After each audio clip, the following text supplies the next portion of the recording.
Hi guys, this is Mel from That's My MO, as in That's My Milo and Olivia. I'm here to help. If you have any questions about parrots, please ask. I am trying to get all the parrots to stay in their forever homes and don't go to rescues, especially cockatoos. And this is the purpose of my channel, to inform people that are getting a parrot or already have one and have questions. So if you like what I do, please subscribe, please like, and please share. Thank you, and as always, have a good day, good night, good evening, whenever you are. Hello family, I'm Melanie, and this is Olivia. She's my 8-month-old Timid African Grey, and this right there coming down is Milo. He's my Moroccan cockatoo, and he's about 4 years old, almost 5. Hi buddy, how are you? So today guys, I'm going to be talking about beaks and crops. I saw that there was a few people, or quite a few people, that had some questions and concerns about things that happen with the beak. So I'm gonna try to attempt to explain for those that don't know. You be careful. So I'm gonna go over the beak anatomy with you guys, because if you don't know about these things, then it can make you super anxious and nervous and feel like there might be something wrong with your little buddy. So the beak is made of keratin. It's the same material that we have in our fingernails. Just like our fingernails, the beak keeps growing. What happens is that the keratin, there's a new layer comes in, and it actually comes from underneath, and then the old layer peels off or starts flaking off a little bit. Okay, so there's a certain look to it that it should look, and some people get concerned. They think their bird has a crack in their beak, which it doesn't. And here's a picture. That's actually Milo up close. He's hormonal, so I try to stay away a little bit. And so you see these lines. That's the peeling of the beak. Now, if a beak is cracked, it'll look like this. The cracked beak is the one on the left side. That's the cockatoo that has that crack down the lower mandible. And the other one on the other side is actually considered a split beak because it has a full split. It's not just cracked anymore, and that's the Amazon on that picture. So another thing about the beak anatomy is that hole that they have underneath their beak. So if you look on Olivia, right here underneath, you see? And now here's a picture. So the hole underneath the beak is very normal. I've seen posts on Facebook where people are like asking about that and say, my bird has a hole under the beak, is that normal? And it absolutely is normal. It's a gap in the mandible that's basically underneath covered with skin. So the birds need that gap. If they didn't have that gap, they wouldn't be able to swallow or even open their beak. This area right here is called interramal space or region, and it's perfectly normal for the bird anatomy. Birds are often called hookbills, and obviously because their bills look like a little hook. That little hook has a purpose. It helps them climb when they're climbing, so it gives them a point to hold on to something. That's the main purpose for the point in the hook bill. Also, it helps them crack things open a little bit better. So that point, they trim it in nature by rubbing their beaks while eating something, while climbing, while chewing on something. So in nature, they do it. So we have to provide those things for them in their cages. So Milo has this, I don't know, you can see this right here. This is a cement perch that is rough underneath, and it's smooth on the top. So when he stands on it, his feet are not going to get raw if he uses it all the time.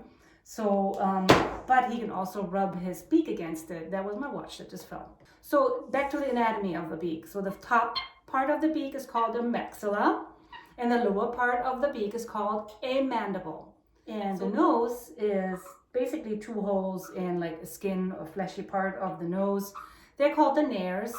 Altogether, the whole part is called the cere. That's how I say it, C-E-R-E.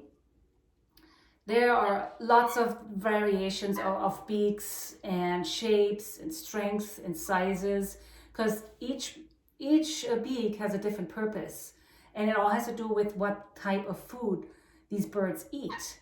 So for example, this guy right here, his beak is this big for a reason, because in nature they eat coconuts and Brazil nuts, and so actually his beak is unique. Here's a picture.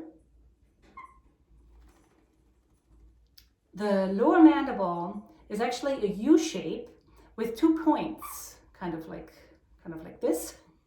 Yeah, kind of like this, and it's like a scoop, so as to grip something more wider and hold on to it while he's trying to pop it with the top of his beak. That's the reason why, because they eat bigger nuts like walnuts, Brazil nuts, coconuts. So if your bird has a healthy beak, it will be eating, playing, climbing. If there's something wrong with the beak, it will try to avoid using its beak, and then you know something is wrong. That's a dead giveaway that something is wrong with the beak. So when you look at your baby and you look at its beak, it should be smooth, it should be symmetrical. You feel those little bit of imperfections from the peeling, but that should still, it shouldn't be like super bumpy. It should still be pretty smooth. Like when I touch his beak, which he's not letting me do today because he's hormonal, even though it's peeling, I can still feel it's still smooth. A healthy beak also shows you no excessive peeling. Now, when you saw the picture, it's a little amount of peeling, but it's not flaking off per se. It's not big chunks coming off, so that would not be normal, because it comes from underneath and it kind of pushes out, and then as they rub it off, and then sometimes there can be a piece that falls off. That'd still be normal, but it shouldn't be like the whole beak should not be one big giant crunch area. Now, one example for the shiny consistency of a beak would be one exclusion, I guess, rather, should be the grays and the cockatoos. As you can see, his beak is not shiny. It actually has that white powder on it, and that actually means it's a healthy beak, because when he cleans himself and he's digging in his feathers, they are covered in dust and, feather dust. So that actually means he's really healthy and preening a lot. If it was super shiny, that means he's not preening himself, so he's not healthy, because a healthy bird preens itself. So that's another tidbit that you should know. So or if you never knew why the cockatoos have this kind of dusty looking beak, it's normal. Actually, it's supposed to look like that. It has to look like that. Otherwise, it's not healthy. Sometimes people put a little coconut oil on it or something just to make it look shiny for a minute, but it should only be for a few minutes, because as soon as he goes back to the feathers and digging in there, it's going to be covered. I wish I could show you. I mean, I pet him and I go like this, and I have big giant white spots on my shirt from all the dust. He's very dusty. There shouldn't be any discoloration areas. So if you know that he's supposed to have this blackish gray beak, there should be no white spots. There should not be any like greenish or any other color spots. Her beak is gray and kind of flesh colored. So if I saw any like big brown blobs or I don't know, red or something, I would be concerned. Another thing you want to look for is the proper beak length.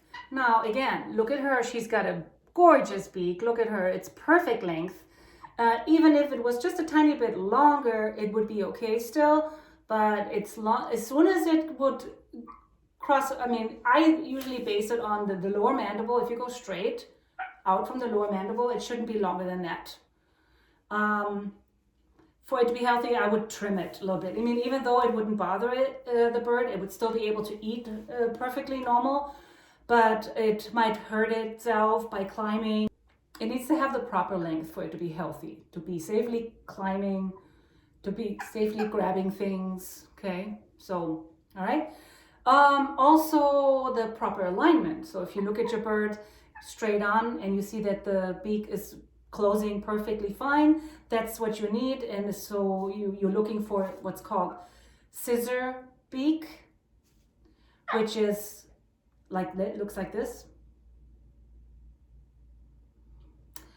Actually, but doing my research, I saw that it's actually more common than I thought. It can be corrected, and you can shape the beak for it to fit a little bit better. It's actually more common than I thought. The correct beak is not as common because the beak is very hard, and so usually that's with trauma, like if something happened, like it got bit by another bird or a dog or something. One of the most common beak diseases is hyperkeratosis. That is when the keratin in the beak is on hyperdrive basically and just growing too much and too fast. So you will see that your bird has a massive beak, much thicker. It looks like this. So what can you do to make sure that your bird has a healthy beak? So there's certain things that you can do to maintain that. So to make sure that he or she is healthy, you check every day, you look at the beak, make sure there's nothing wrong with it, didn't get damaged, didn't get any bulges or blemishes or cracks or breaks or anything in there.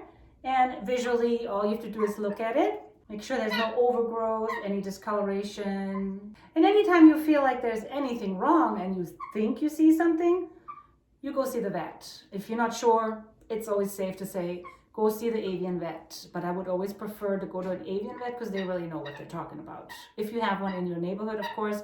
I'm super lucky that I have basically everything not even far away from me. A really healthy beak needs chewing toys, these kind of branches, chewing toys like this, wood for them to chew on. I also have back there, you can't see it, he has a mineral perch that is compacted really hard, and he has to really work on it, which then also takes care of the beak, and it's good for him because it's got minerals, calcium in it, and other things, I don't know, but he really likes it. But it takes, oh, the green one, you see it back there, the green? So it takes him a while, but he does work on it every once in a while, so he does use it. I do not recommend for you to use sandpaper perches. Maybe the teeny tiny birds can use it because pieces wouldn't come off, like a canary maybe, or a finch. It might be okay, but like him, he would chew it up and the sand would come off, and it might collect in his crop, and he won't be able to get rid of it in his crop, and then he would get crop. Okay, so next, real quick, this is not as long, we are talking about the crop. I have seen a few people ask questions about the crop, or actually the area of the crop, on Facebook, and so I just wanted to real quick go over that. So the crop is in this area right here of the neck, right here. Okay, Olivia, be good. So right here, this is where the crop is. It's actually essentially a first stomach.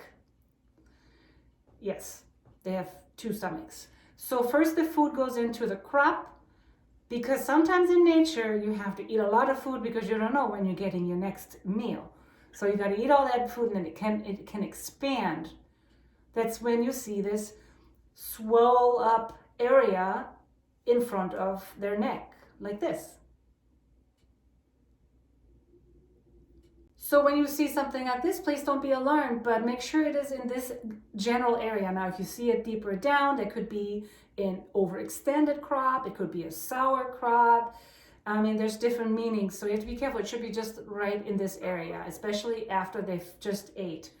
Now, with somebody like Milo, you can't really see it as much because he's got a lot of feathers. Babies, of course, you can tell with her, but if you pet them or him, and you pet them and you go like this and you feel like a pocket, you can actually sometimes, you have to be careful, if you were to kind of touch it, you can actually feel that, like the little bits and pieces that are in there. Now, you never want to push on the crop that hurt the bird. It could damage them. Because, I mean, it's like when you eat a lot and your stomach's all big and somebody pushed on your stomach, yeah, that doesn't feel nice, right? So you don't want to ever push on the crop. Things to look out for. Okay, here's a diagram of what a bird anatomy looks like, and here's the crop. Sometimes when birds play a lot with toys that have rope on it, and some birds actually swallow it, which that's not normal, then they can get crop compaction, which means it collects in the crop, but it can't leave the crop, and then they keep eating more and more, and it goes on top, and now they can't eat anymore because now it's full, and they can't get rid of it, so that's a surgery.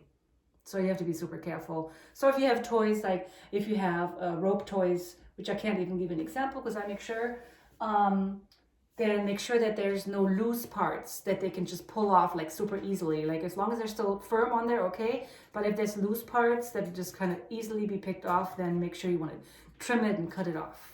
From one crazy parrot mom to another, or crazy parrot dad, I bid you adieu. And I hope you enjoyed this video and hope it was a little bit educational, because that's what I always strive for. If you like what I do, please subscribe and please like, so you can see some more of these adorable videos with my adorable little Olivia and my Milo, my stink butt. And yeah, as always, good morning, good evening, good afternoon, good night, whenever you are. Bye. Oh, and don't forget to become part of the family at Facebook, in my Facebook group. We love parrots too. Go and join. Bye.